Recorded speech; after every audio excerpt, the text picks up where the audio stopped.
Bismillahirrahmanirrahim. Alhamdulillahirabbil alamin wassalatu wassalamu ala asyrafil anbiya'i wal mursalin wa ala alihi wa sahbihi ajma'in. Subhanaka la ilma lana illa ma 'allamtana innaka antal alimul hakim. Rabbi shrah li sadri wa yassir li amri wahlul 'uqdatam min lisani yafqahu qawli. Amma ba'd. Alhamdulillah ala ni'matil Islam, alhamdulillah ala ni'matil iman, wa kafa biha min ni'mah. Alhamdulillah, segala puji bagi Allah Subhanahu wa taala yang menjadikan jatah-jatah rezeki kita pada hari ini adalah bersalawat, yang mana jatah-jatah rezeki kita di pagi hari ini adalah bermunajat, yang mana jatah-jatah rezeki kita hari ini adalah mengambil sesuatu yang menjadi warisannya Nabi kita Nabi Muhammad sallallahu alaihi wasallam.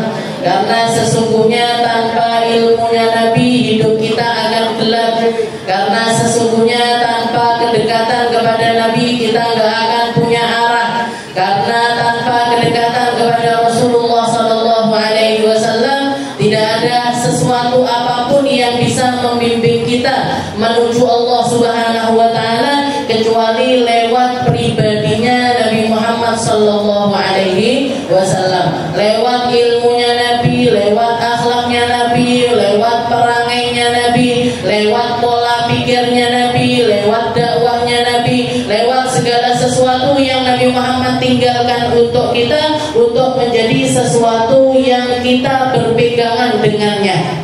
Kita hidup dengan caranya Nabi, kita memasrahkan diri kita dengan aturannya Nabi, itu yang akan membawa keselamatan untuk kita dunia sampai akhirat kelak. Mungkin-mungkin dilanggengkan sama Allah Ta'ala, mungkin-mungkin diikhlaskan semuanya, mungkin-mungkin dituluskan hati kita untuk mencari sesuatu ini benar-benar karena Allah, di jalan Allah, nyari balasan semuanya dari Allah Subhanahu wa Ta'ala. Kita lanjutkan pembahasan kita masih di dalam kitab Sulamut Taufiq ila an qala al-muallif rahimahullahu ta'ala wa nafa'ana bi ulumi fid darain amin bi ittiqa bir rizqi wa ittihamin nafsi wa adamur ridha anha. Kalau minggu yang lalu kita bahas tentang attiqah bir rizq atau percaya dengan setiap takaran rezeki yang Allah Ta'ala takdirkan untuk kita. Karena sesungguhnya kalau guru-guru kami mengatakan yang namanya rezeki itu kayak ukuran kaki. Rezeki itu seperti ukurannya kaki. Kamu nggak perlu ngiri dengan ukuran kakinya orang lain. Kamu nggak perlu ngiri dengan ukuran sandalnya orang lain. Saya misalkan ukuran kaki saya 38. Kamu misalkan ukuran kakinya 40. Kok apik men gede sikile. Yang gede sikile kok apik men imut-imut cilik sikile. Gak perlu Bu. Kita kalau melihat kaki kita cukup aja. Oh kaki saya ukurannya 40, ya sudah, saya pakai sandal ukurannya 40. Nggak usah memaksakan diri pakai sandal ukuran 38. Kecepit sikile jenengan. Jadi kalau misalkan kita pakai sandal, beli sepatu dan lain sebagainya, mungkin modelnya apik tapi ukurannya adanya tinggal yang kecil aja. Pokoknya panggah tak tuku karena aku sudah senang sama modelnya. Itu yang sakit kakinya jenengan. Makanya orang yang iri sama rezekinya orang lain ini sakit sendiri.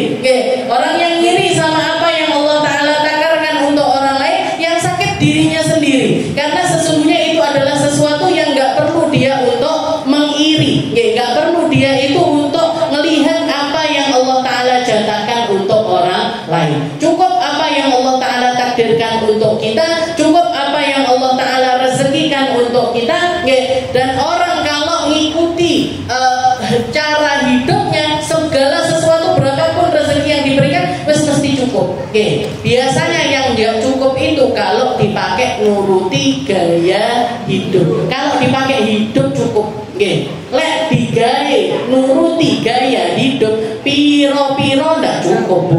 Berapapun nggak cukup. Jangan punya uang 10.000. Hari ini saya di kantong adanya 10.000. Pergi ke warung makan nasi pecel dapat. Tapi kalau jangan bawa uang 10.000 tahu stik ya. Stik daging tak itu nggih, harganya 50.000, 60.000, wis mesti kurang, jenengan dikompor koran-koran.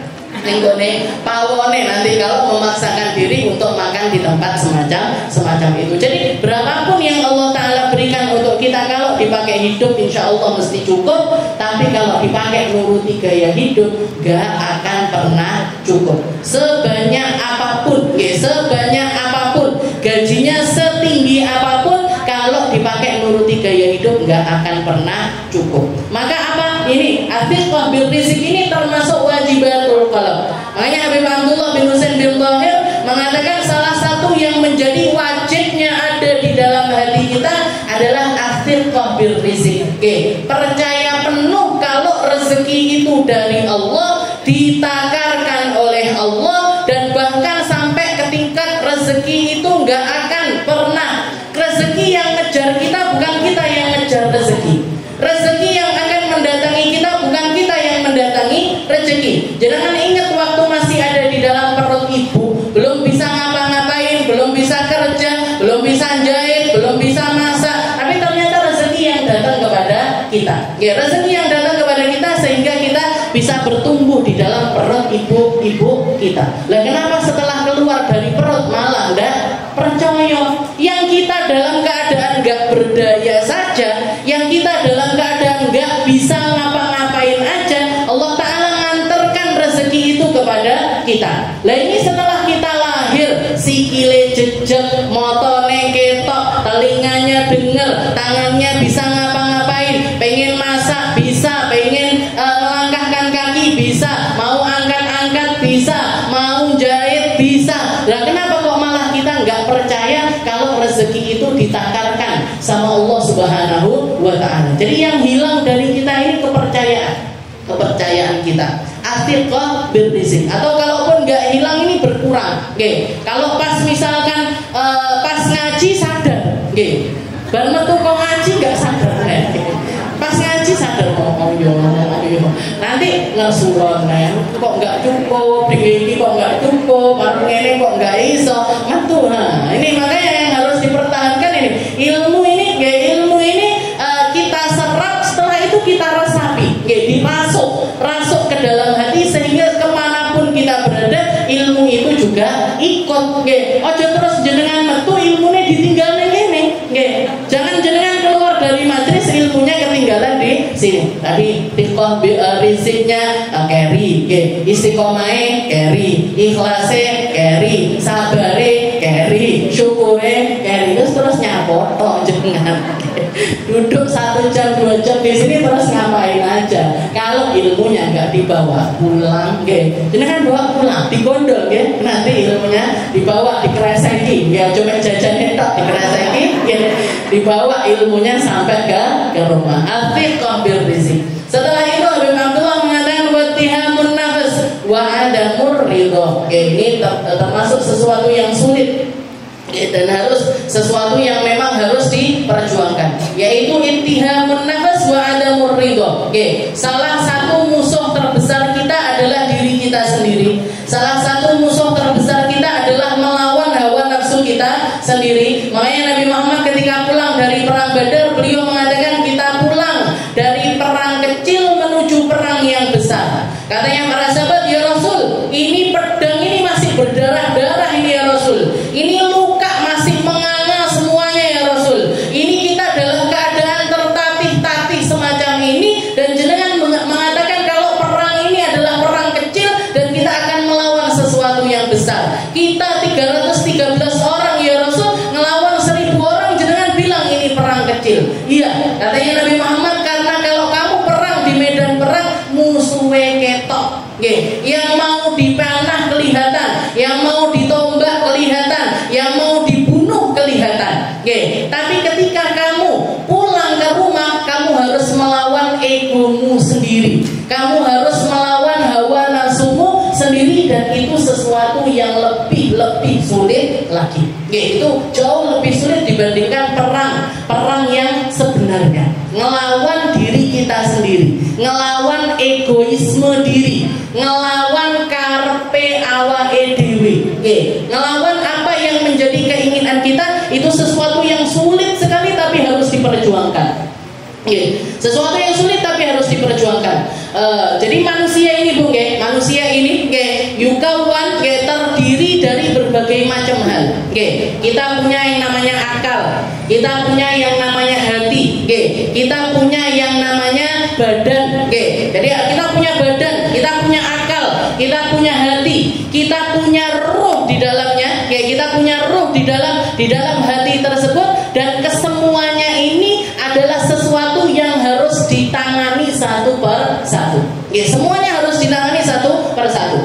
Kebanyakan orang hidup di dunia fokusnya kepada badannya saja. Fokusnya kepada apa yang dia rasakan, apa yang ini tangan kelihatan tangannya, ini mata kelihatan matanya, ini kaki kelihatan kakinya. Sebagian besar manusia hidup di dunia, dan ini sesuatu yang menjadi pola pikirannya semua manusia, mau itu muslim mau itu non muslim, semuanya mesti fokusnya ada di dalam badannya. Padahal ulama mengatakan badan ini untuk manusia hanya semacam kofas, hanya semacam sangkar, hanya semacam sangkar. Sangkar ini kalau nggak ada burungnya nggak ada nilainya. Sangkar ini kalau mau semahal apapun sangkarnya, mau seindah apapun sangkarnya, tapi kalau nggak ada isinya ya nggak ada nilainya. Karena yang indah dari yang dilihat atau diopeni sama orang ketika dia beli sangkar, orang beli sangkar dulu baru beli burung, apa punya burung dulu baru beli sangkar. Kan duwe burung dulu, baru setelah itu dia beli sangkar. Biasanya kalau nggak gitu ya tuku bareng lah, paling nggak burung sangkare dibawa pulang. Badan kita ini sebenarnya cuman sangkar itu aja Bu, cuman sangkar itu aja, dan nggak lama kita makainya, nggak lama kita makainya. Ada ulama yang mengatakan nahnu naish fi khayal. Kita ini manusia sebenarnya hidup di dalam khayalan.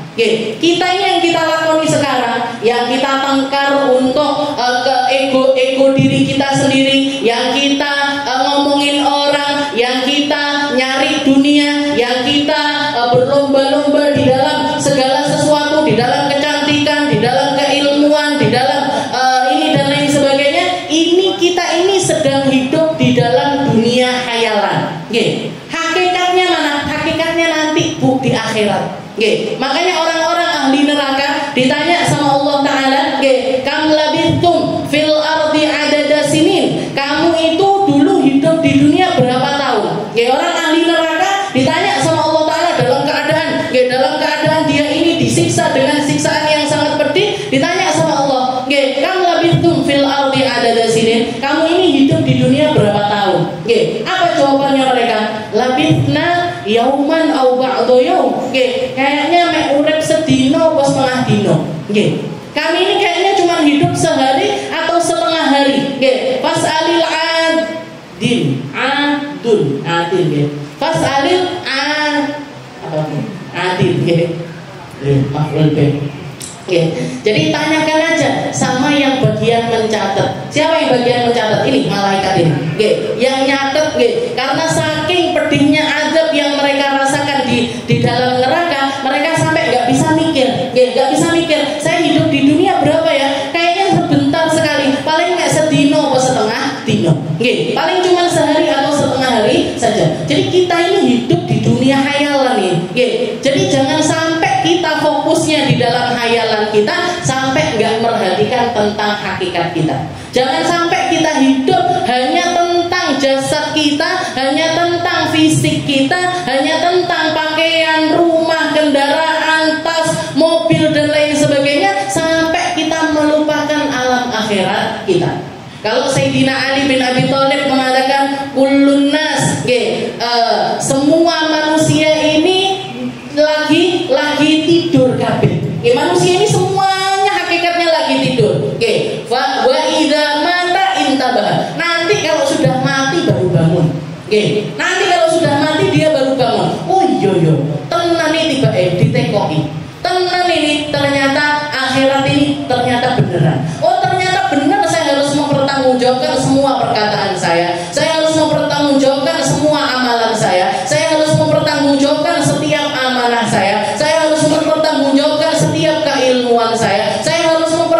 pertanggungjawabkan atas setiap detik yang berlalu atas diri saya. Nggih. Jadi katanya Sayyidina Ali, manusia ini kabeh turu kabeh. Nggih. Semuanya tidur meskipun matanya melek, semuanya tidur. Nanti kalau mati baru paham semua. Nanti kalau sudah mati baru dia sadar semuanya. Akhirnya nyesel, nyapo sholatku nggak tak benar nih, nyapo sedekahku nggak tak benar nih, nyapo dikirku nggak tak benar nih, nyapo aku tukaran karo wong kuwi, nyapo aku satru-satrunan karo wong kuwi, nyapo aku punya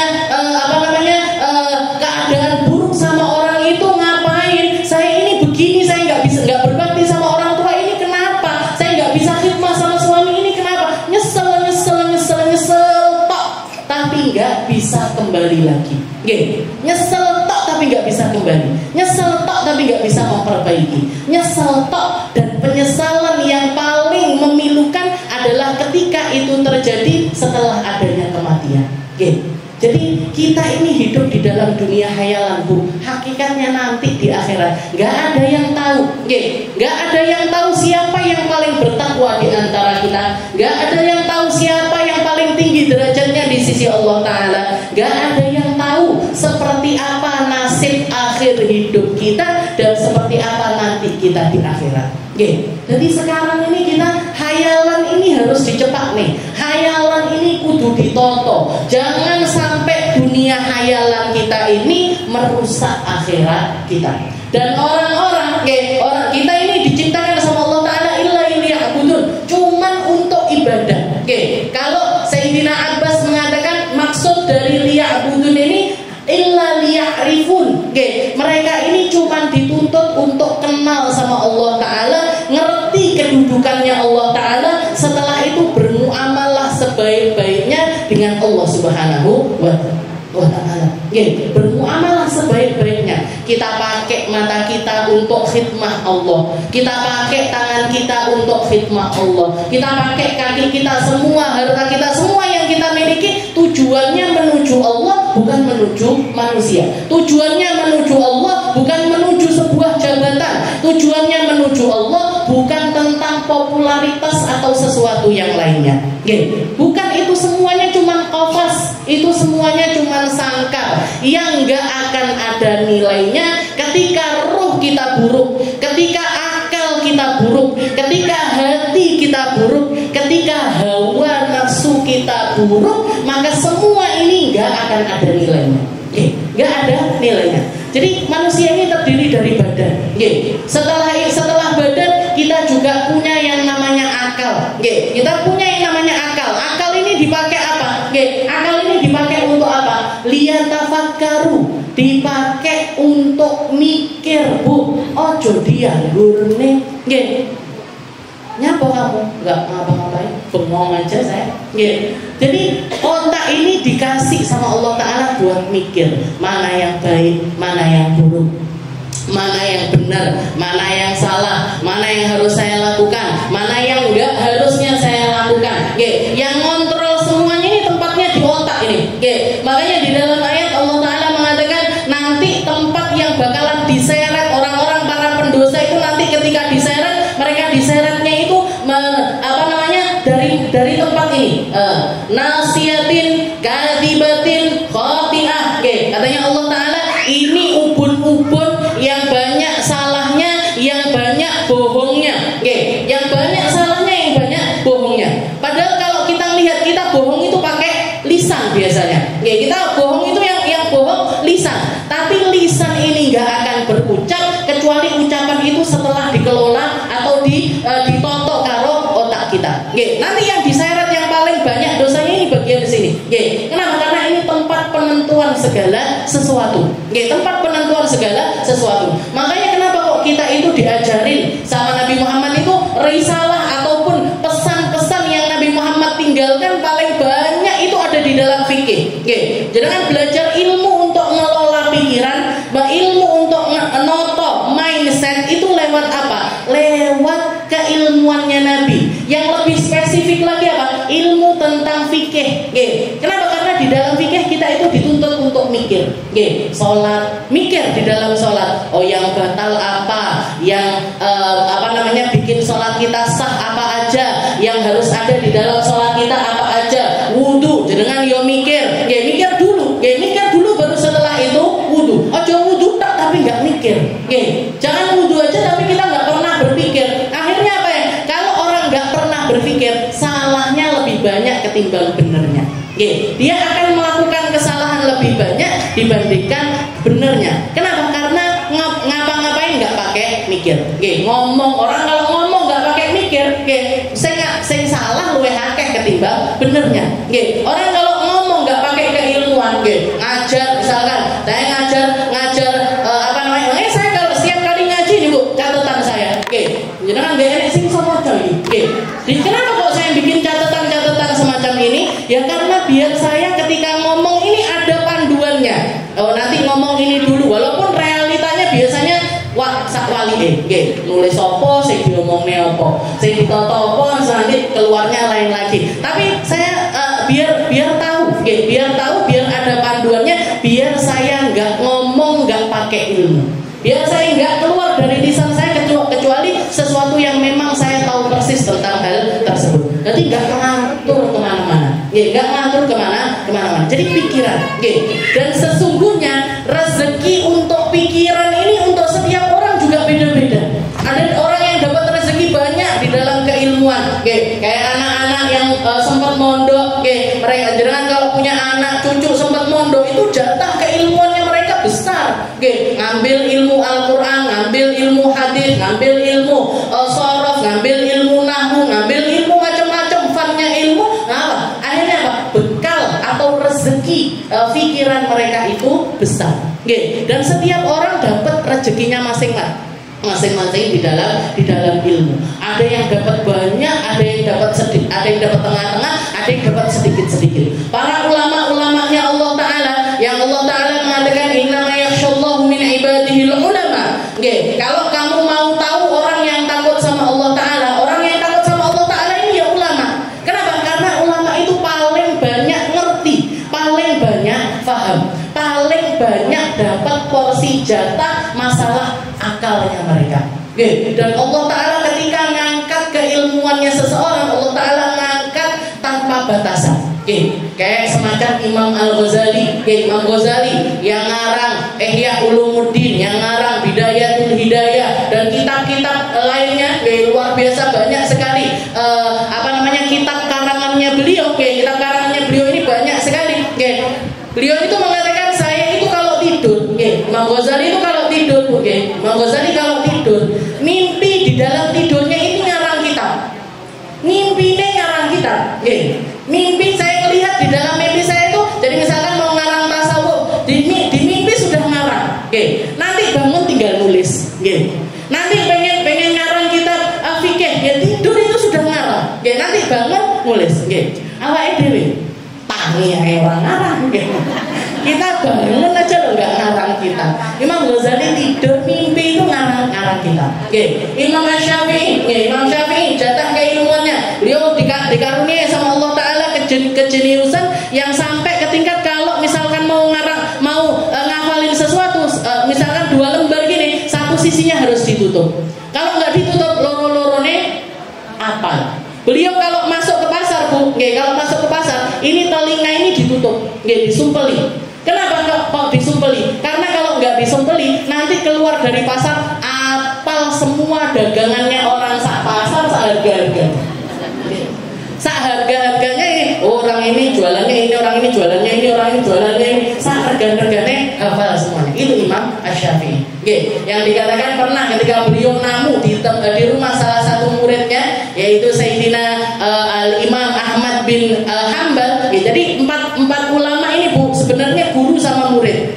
Yang paling sepuh Imam Malik. Imam Malik ini gurunya Imam Syafi'i. Imam Syafi'i gurunya Imam Ahmad bin Hanbal. Imam Ahmad bin Hanbal itu gurunya Imam Hanafi.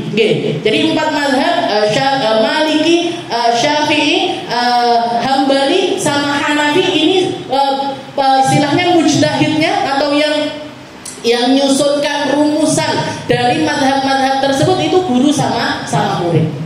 Jadi Imam Syafi'i ini gurunya Imam Ahmad. Imam Ahmad ini idola sekali sama gurunya. Sampai kalau di rumah ini mesti sing dicerita-ceritane gurune. Termasuk di antara anak-anaknya yang sampai penasaran sekali sama Imam Syafi'i. Penasaran, nggih, sudah ta'alluq duluan sebelum ketemu, nggih, sudah ta'alluq duluan sebelum ketemu, nggih. Dan seperti itulah haliahnya para ulama, Bu, nggih. Orang ulama itu kalau sudah cinta sama seseorang atau cinta dengan kesalehan seseorang, dicerita-ceritakan, nggih, dicerita-ceritakan. Anaknya diceritani, bojone diceritani, orang rumah diceritani, guruku ini orang yang luar biasa, guruku ini orangnya soleh luar biasa, guruku ini orang ahli ibadah. Sampai beliau punya anak kecil, ya, mungkin umur 8 tahun, 9 tahun, penasaran sekali sama Imam Syafi'i. Ya, sampai suatu hari Imam Syafi'i ini bertamu di rumahnya Imam Ahmad. Jadi si anak perempuan ini penasaran sekali. Abahku wae koyo ngono, apalagi gurunya. Nggih, abahku ini orang yang kalau makan dikit. Setiap malamnya sholat tahajudnya itu yang beliau baca 10 juz.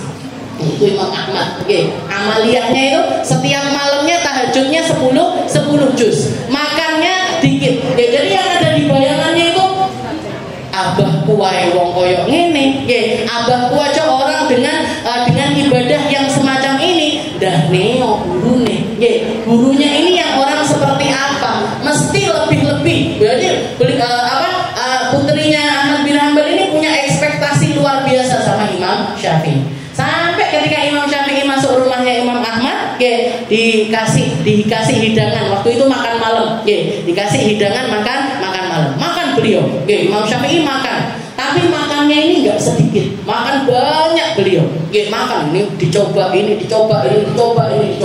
semuanya dicoba sama Imam Syafi'i. Nggih, si anak ini merhatikan, oh, makme akeh dibagi. Nggih, makme Imam Syafi'i ternyata banyak. Nggih, setelah itu nggih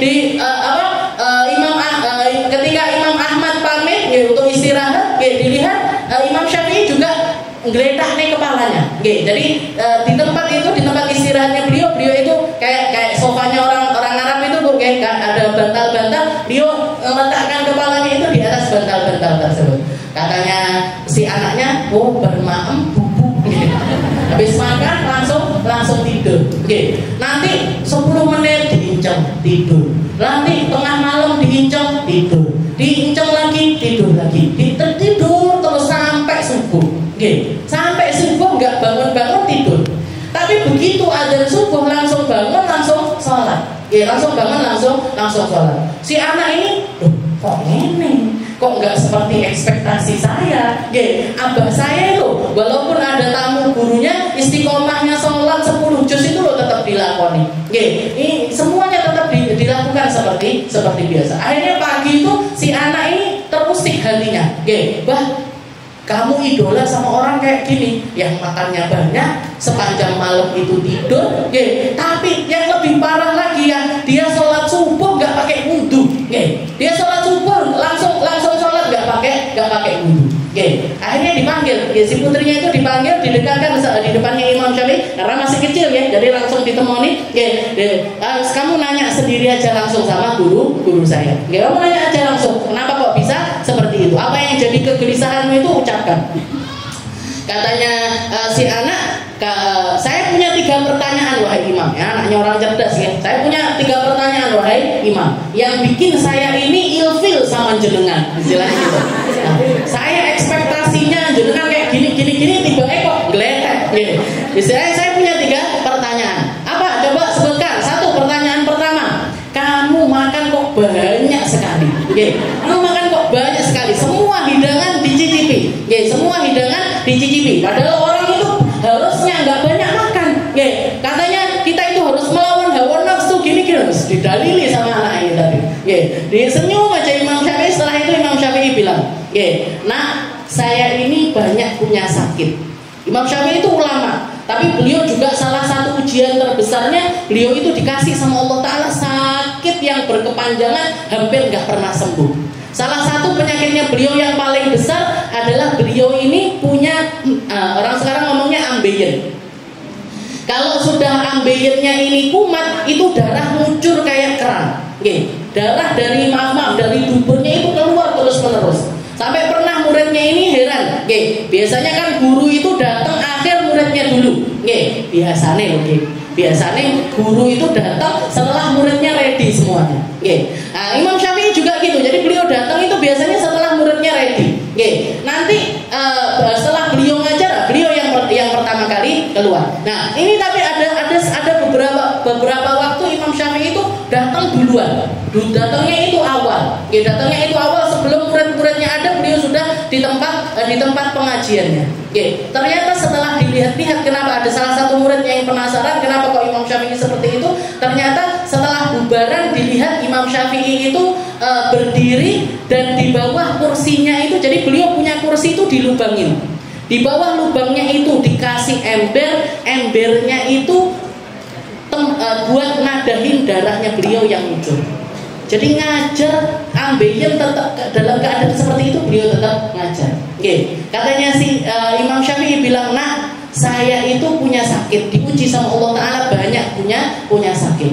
Ketika saya datang ke rumahmu, saya yakin murid saya Ahmad bin Hanbal ini gak mungkin menyediakan makanan kecuali makanan-makanan yang halal, kecuali makanan-makanan yang baik, kecuali makanan-makanan yang thayyib, makanan-makanan yang halal, makanan-makanan yang thayyib, karena saya tahu persis dia ini orang seperti apa. Ditambah lagi, abahmu ini orang yang dermawan luar biasa." Katanya para ulama, orang kalau makan di tempatnya orang dermawan itu bisa jadi obat. Saya makan semuanya itu dengan niatan semoga Allah Ta'ala ngasih kesembuhan saya di dalam setiap makanan-makanan ini. Makanya jenengan kalau dapat makanan dari pengajian, jenengan makan. Niatkan untuk apa? Niatkan untuk syifa. Niatkan untuk bersihin diri. Niatkan untuk ngobati penyakit dohir ataupun penyakit batin. Jangan datang ke pengajian maulutan, biasanya ada berkatannya. Habiskan makanannya itu, Bu. Dihabiskan makanannya. Orang-orang Madura itu pintar-pintar. Orang-orang Madura itu kalau datang haul, biasanya kan makanannya banyak-banyak, nampan-nampan, nggak habis, mesti nggak habis. Satu nampan itu di 5 orang nggak habis. Dibungkus sama mereka, dibawa pulang. Ditulang nih anaknya, ditulang nih bojone, ditulang nih orang-orang rumah. Kenapa? Karena di dalamnya ada obat. Di dalam makanan-makanan seperti itu mesti ada obatnya. Jadi makanan halal itu jadi obat. Makanan haram jadi penyakit. Makan di rumahnya orang pelit jadi penyakit. Makanya ojo namu gone wong medit. Makan di rumahnya orang pelit itu jadi penyakit. Dari penyakit. Jadi kita hindari itu lebih baik. Hindari itu lebih baik. Itu jawabannya Imam Syafi'i yang pertama. Nah, saya makan di rumah abahmu ini karena saya tahu dia gak mungkin menyediakan kecuali halal dan dia adalah orang yang sangat dermawan. Saya makan niatnya untuk mengobati diri saya. Setelah itu apa lagi? Yang kedua, jenengan kok tidur sepanjang malam? Jenengan kok tidur sepanjang malam? Abah saya itu loh ngaji 10 juz sampean. Sholat tahajud sampai menghabiskan 10 juz di dalam sholatnya. Jenengan kok malah tidur sepanjang malam? Katanya Imam Syafi'i, hadhil lailah abrahul lailah li. Malam ini adalah malam yang paling berkah untuk saya. Protes lagi anaknya, berkah dari mana isinya tidur? Isinya tidur ini berkah dari mana? Katanya Imam Syafi'i, hadhil lailah, malam ini istambatu min masail ziyadah min sab'ina masalah. Saya malam ini nguraikan permasalahan fikih lebih dari 70 masalah. Ngerumusin fikih itu lebih dari 70 rumusan. Hampir 100 masalah yang saya selesaikan malam ini. Saya geletak, begitu saya naruh kepala saya di atas bantal, itu Al-Quran mendatangi saya, hadits datangin saya, kalamnya ulama datangin saya, sirahnya para sahabat datangin saya. Dari hal-hal itu semuanya saya mengeluarkan 70 lebih masalah fikih. Jadi istanbatu itu kayak sekarang jenengan kan dapat hasilnya. Sholat, gimana sholat? Ya Sholat itu definisinya sesuatu aqwalun wa af'alun, bacaan dan ditambah dengan pekerjaan, dimulai dengan takbiratul ihram, diakhiri dengan salam biasanya. Ini rumusan dari apa yang dipikirkan sama ulama. Oke, nanti ada setelah itu sholat itu apa? Dimulai dengan takbir, setelah itu baca Fatihah, rukuk, i'tidal, sujud. Oke, dulu para sahabat cuma dibilangin shollu kama ra'aitumuni usolli. Sholat kayak melihat aku sholat.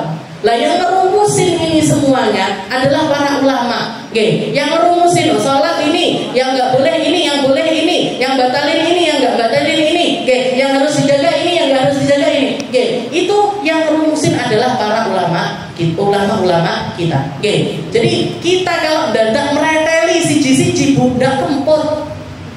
Kita kalau misalkan setiap kali melihat orang gini dalile opo, orang ini dalile opo, dalile opo, kesel ulama.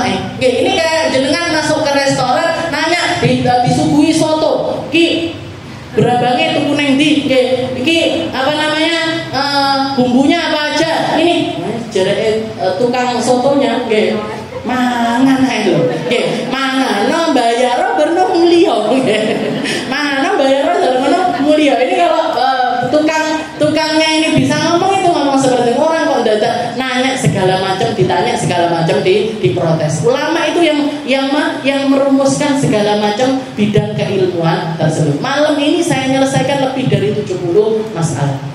Katanya Imam Ahmad Jawil putrinya sambil mengatakan, nah dia, sholat saya 10 juz itu nggak ada apa-apanya dibandingkan apa yang dilakukan sama Imam Syafi'i. Saya belum selesai, katanya nanya, masih ada satu masalah lagi. Jenengan kok sholat subuh nggak pakai wudu? Jenengan kok sholat subuh nggak pakai wudu? Katanya Imam Syafi'i, nah saya sepanjang malam itu mata saya memang merem, tapi nggak sedetik pun saya tidur. Nggak sedetik pun saya tidur. Dan orang ketika dia nggak tidur, maka nggak ada yang batal dari dirinya. Demi Allah, saya sholat subuh pakai wudu isya. Saya sholat subuh itu tadi saya pakai wudu isya. Ini loh jatah orang kalau mau dikasih sama Allah Taala, jatah keilmuan nggak masuk akal, nggak masuk di akal. Tapi ada orang-orang pilihannya Allah Taala yang memang diberikan jatah-jatah semacam itu oleh Allah Taala. Untuk kita mesti udah bisa kayak Imam Syafi'i, udah bodoh-bodoh banget lah pokoknya. Pokoknya sholat bener, poso bener, muamalah sama orang bener. Yang halal kita tahu mana yang halal, yang haram kita tahu mana yang haram. Jadi kita bisa menghindari yang salah dan bisa melakukan sesuatu yang benar. Jadi ada badan kita. Setelah itu kita juga punya akal. Setelah itu juga kita punya yang namanya hawa nafsu. Hawa nafsu ini erat kaitannya sama badan dan erat kaitannya sama pikiran. Dan biasanya kalau pikiran bersanding dengan hawa nafsu, saya menang hawa nafsu. Yang banyak orang memenangkan hawa nafsunya ketimbang akalnya dia. Contohnya gimana? Jangan kita ini punya badan, dikasih sama Allah Taala badan. Dan jibilahnya kita dari asal muasalnya kita tahu persis badan ini butuh untuk dirawat. Apa perawatannya badan? Kita butuh makan, kita butuh minum, kita butuh asupan nutrisi. Kita butuh asupan nutrisi. Otak kita bekerja juga untuk hal tersebut. Ingetin, kalau sudah perutnya keroncongan itu kan tanda. Yang mulainya dari mana? Otak. Luwe. Isu wayahe sarapan. Siang waktunya makan siang. Sore waktunya nyemil sore. Itu otak kita yang mikir. Nanti perutnya ikut gerak, rucuk seperti itu. Itu kerjanya badan kita itu seperti itu. Nah nanti tapi penentuannya ada di hawa nafsu. Perut rucuk makan apa ya? Enek neng ngarepe enek undi-undi, ndak milih undi-undi, milih risoles. Ada risoles enggak, pengennya kue tar. Ada kue tar, pengennya nasi goreng. Nasi goreng ini jangan masuk terus kayak gitu. Nah ini hawa nafsu ini yang ini yang namanya hawa nafsu ini kayak gini Bu. Jadi Kita itu butuhnya cuma lapar dikasih makan. Tapi kita memilih berbagai macam dari berbagai macam makanan yang bisa kita makan. Ini yang ngolah lagi namanya hawa nafsu. Nah, hawa nafsu ini yang harus dikendalikan. Kenapa? Karena kalau nggak dikendalikan, kita jadi budaknya hawa nafsu. Saya kalau pagi makan itu harus roti. Kalau nggak roti, geringingan perut saya. Saya kalau sarapan harus nasi, harus nasi. Orang Indonesia biasanya ngoten. Jadi saya kalau sarapan harus nasi. Kalau belum nasi, belum sarapan. Masih yo makan roti sak piring, nyemil ini. Ini nyemil. Makannya itu kalau sudah kemasukan nasi. Mindset, yang gerak itu apanya? Yang gerak yang bikin kita seperti itu apa? Hawa nafsu. Padahal sebenarnya perut kita itu butuhnya cuman dikenyangin. Bahkan nggak butuh dikenyangin, butuhnya pokoknya diisi. Pokoknya diisi. Mau yang masuk kentang kah, mau roti kah, mau nasi kah, mau apapun itu, sebenarnya segalanya itu yang penting perut ini terisi. Dan katanya Nabi Muhammad, yakfi luqaimat. Sebenarnya manusia ini cukup dengan beberapa suapan-suapan saja, itu sudah cukup untuk memberdirikan punggungnya dia kembali beribadah kepada Allah Subhanahu wa Ta'ala. Tapi yang bikin kita badan kita ini yang diperlukan sebenarnya apa? Pokoknya nutup aurat. Tapi masalah hari ini pakai baju apa ya? Kuning kah, coklat kah, hijau kah? Nah, ini hawa nafsu kita. Makanya kudu dikendalikan. Harus dikendalikan. Yang minimal itu apa? Minimal jangan sampai kita diperbudak sama dia. Sampai ke tingkat untuk mendapatkan apa yang kita inginkan, kita rela melakukan segala sesuatu. Jilbab, nyicil jilbab, nyicil kaos kaki, nyicil kelambi. Ngapain? Kalau ada uang silahkan beli, gak ada uang gak usah beli dulu. Tapi seragam pengajian misalnya, seragam nanti kalau nggak kembaran saya dibully sama teman-teman. Ya, kalau istilahnya kalau untuk pengajiannya di sini nggak tak kasih seragam, Bu. Takutnya nanti kayak gitu. Takutnya yang istilahnya yang banyak yang memaksakan diri dan lain sebagainya. Makanya nggak tak bikin lesbene warna-warni ini malah apik. Jadi karena ini tadi, hawa nafsu itu seperti itu. Nanti kalau dituruti terus nggak karuan. Ngada-ngadain. Yang sebenarnya nggak perlu kita anggap sebagai sebuah keperluan. Yang kita anggap belum waktunya untuk kita memilikinya, kita anggapnya harus punya yang semacam itu. Harus punya yang semacam itu. Makanya saya pernah ketika salah satu teman saya mulai kerja, mulai ngerintis, bikin mukena dan beliau ini dekat sama kita. Jadi banyak curhat-curhat dan beliau ini anak yatim. Jadi nganggap abah saya itu kayak abahnya. Misalnya minta nasihat. Waktu mulai awal-awal masih jualan ruko mungkin belum sampai setahun. Bilang ke kita, Min doain ya, aku mau beli motor. Motor apa Kak? Ya motor buat aku pulaan biar enak. Doain biar bisa beli Scoopy katanya. Doain biar bisa beli Scoopy.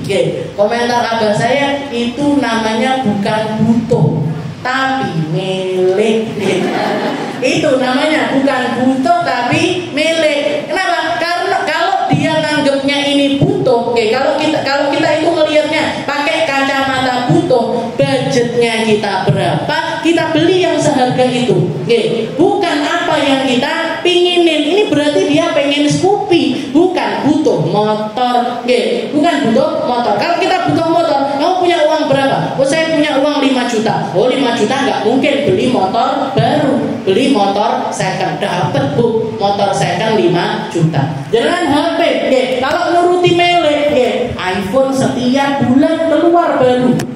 iPhone itu HP Samsung dan lain sebagainya setiap bulan keluar baru. Ini kalau jangan anyar tuku, jedot. Pusing, jelebut ini pikirannya. Ini belum lunas beli yang baru, ini belum lunas beli yang baru. Jadi sebenarnya sing ngel awake dhewe iki yo awake dhewe. Jadi yang bikin hidup kita ini sulit ini ya kita sendiri. Kalau kita ngomongnya butuh, oh saya butuh HP. Buat apa? buat WhatsApp, buat hubungan sama keluarga dan lain sebagainya. Jangan punya uang berapa? Punya uang 2 juta. 2 juta dapat tuh. Nggih. 2 juta dapat second tapi nggih ndak anyar. Nggih, kalau jenengan pengen saya harus yang merek ini. Saya nggak bisa kalau nggak merek ini HP-nya. Nggih. Dulu zaman nggak punya HP ini jenengan apa nggak bernafas. Nggih. Dulu waktu nggak ada zamannya HP apa nggak bernafas kita. Nggih, nggak punya HP kita tetap hidup. Jadi ini.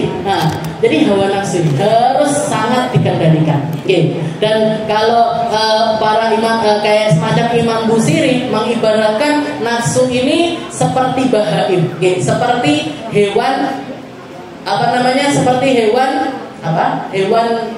liar. Seperti hewan liar. Kalau kita mau nundukkan dia, harus sabar. Dimulai dengan dipaksa, sampai akhirnya dia menerima, sampai akhirnya nafsu kita ini sejalan dengan apa yang menjadi keinginan kita. Jadi kita punya otak, kita punya badan, kita punya hawa nafsu. Setelah itu kita punya yang namanya ruh. Ruh ini apa? Ruh ini yang menghubungkan antara kita dengan Allah Ta'ala, yang menisbatkan diri kita kepada Allah Ta'ala ini ya ruh. Kerjanya ruh di dalam mencinta itu kerjanya ruh. Di dalam merasakan rindu itu kerjaannya ruh. Di dalam merasakan ikatan-ikatan itu yang merasakan adalah ruh. Karena Allah Ta'ala mengatakan wa nafakhtu fihi min ruhi wa nafakhtu fihi min ruhi. Katanya Allah Ta'ala, saya ketika menciptakan Nabi Allah Adam, setelah jasadnya ini jadi, saya tiupkan di dalamnya ruh min ruhi, dari ruhnya Allah. Ruhnya manusia ini semuanya, karena kita semuanya anaknya Nabi Allah Adam, semua ruh kita ini punya nisbat yang sama, yaitu nisbat kepada ruhnya Allah Subhanahu wa Ta'ala. Jadi kita punya hubungan ini sama Allah Ta'ala dari asal kita itu sudah ada. Dan ini yang menjadikan kita bisa merasakan, bisa ngerasakan rindu, bisa merasakan nikmatnya majlis, bisa merasakan nikmatnya kenal sama Nabi, bisa merasakan nikmatnya jadi umatnya Rasulullah SAW. Itu kerjaannya ruh. Makanya para ulama mengatakan ruh itu pekerjaannya apa? Mi'rajul hub. Tangga kita untuk nyampe kepada kecintaan kepada Allah Subhanahu wa Ta'ala. Dan sama, orang di dalam jatah cinta ini juga macam-macam. Di dalam jatah cinta ini juga macam-macam. Ada orang yang luar biasa cinta kepada Allah, luar biasa cinta kepada Rasulullah Sallallahu Alaihi Wasallam. Ini karena apa? Karena memang jatahnya dia di dalam pencinta itu besar, dan itu menunjukkan kalau dia dimuliakan sama Allah Ta'ala dengan kecintaan tersebut. Dihilangkan, dan ketika dia fokus di dalam cinta kepada Allah, tanggal cinta-cinta kepada sesuatu yang lain, jatuh, gugur. Cinta-cinta terhadap sesuatu yang lain ini akan berguguran. Kalau kita sudah kenal sama Allah, kita cinta sama Allah Ta'ala, kita paham kita ini hidup ngapain, mau kemana, maka rontok semua kecintaan-kecintaan kita terhadap sesuatu yang lain. Cinta sama dunia jatuh, cinta sama manusia jatuh, cinta sama jabatan jatuh, cinta sama segala sesuatu ini akan jatuh ketika kita tahu hakikat yang harus kita cintai adalah Allah Subhanahu wa Ta'ala. Salah satu manusia akhir zaman yang dapat jatah kecintaan besar sekali dari Allah Ta'ala adalah Al-Habib Ali Al-Habsyi. Yang bulan ini haulnya beliau yang ke-113. Jadi usianya beliau wafat sekitar 113 tahun yang lalu. Di Indonesia haulnya diadakan di Solo. Terkenal dengan nama Haul Solo. Beliau meninggalnya di Hadramut sana. Tapi salah satu putranya ada yang hijrah ke Indonesia, menetap di Solo. Habib Alwi itu tinggal di Solo, punya anak namanya Habib Anis, Habib Anis Al-Habsyi yang mensyiarkan Maulid Habsyi di Indonesia. Ini beliau itu dapat jatah kecintaan kepada Nabi Muhammad itu luar biasa. Nah, jangan kalau baca maulidnya Habib Ali itu kita bisa tahu, kita bisa kenal seromantis apa beliau dengan Nabi. Seromantis apa beliau dengan jadi seakan-akan seluruh hidupnya ini habis di dalam kecintaan kepada Nabi Muhammad SAW. Salah satu syairnya beliau yang luar biasa indah, beliau mengatakan yakadu min syiddati ashwaqi fuadi yatir ila habibilladzi hubbuh sakan fid dhamir. Katanya beliau aku ini kalau nggak kuat-kuat, saya ini kalau bukan karena jatah hidup saya ini masih dikasih sama Allah Ta'ala, kayak ruh saya ini sudah pengen terbang menuju Rasulullah SAW. Mali tolak, katanya beliau, saya nggak menginginkan apapun di atas muka bumi ini.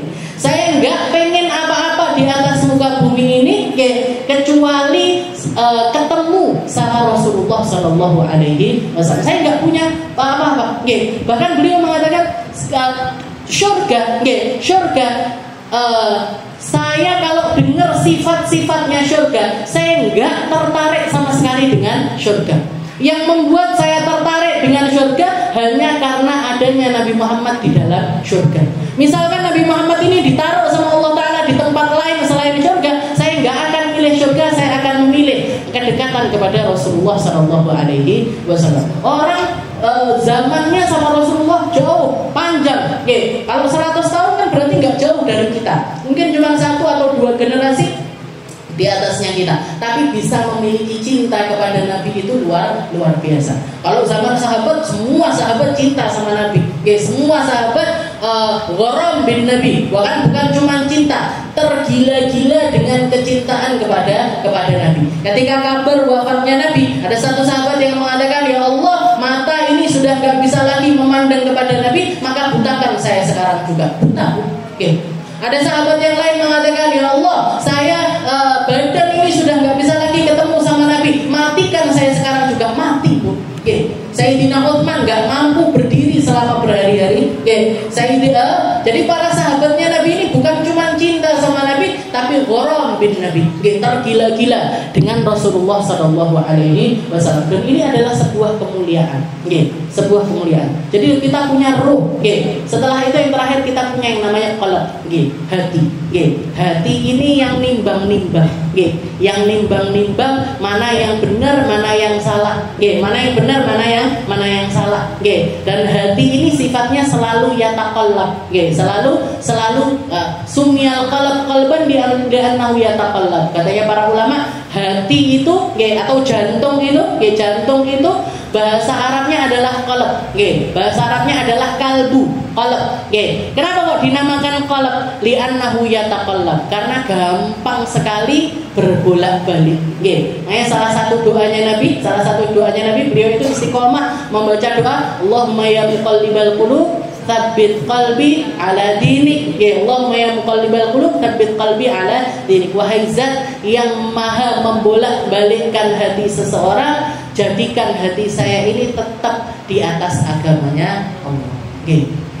Ini wattihamun nafas wa adamur ridha anha wa bughdu syaitan wa bughdu dunya wa bughdu ahli ma'asi wa mahabbatullah mahabbatu kalami wa rasulih wallahu a'lam bissawab. Insyaallah kita lanjutkan di pertemuan kita yang selanjutnya.